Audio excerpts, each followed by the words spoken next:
Hello guys, welcome to my another mini blog after a long time. আমার দিদা কিন্তু আমাদের বাড়িতে অনেক দিন থেকেই আছে, যেহেতু আমি ভিডিও আপলোড করিনি তাই তোমরা দেখোনি। দিদা আর আমি মিলে তাড়াতাড়ি করে সবজিগুলো কেটে রেডি করে দিয়ে আমি দেখো ঘরটা পরিষ্কার করে নিলাম।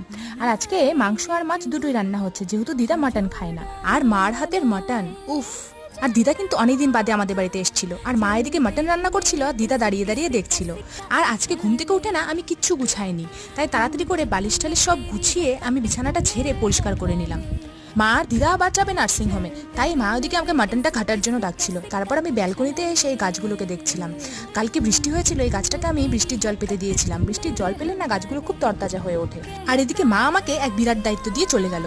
তারপর মাটনটা ভাইকে টেস্ট করার জন্য দিয়ে দিলাম। আর এদিকে দেখো আমার ম্যান্ডিভিলার গাছটাতে কত সুন্দর ফুল ফুটছে।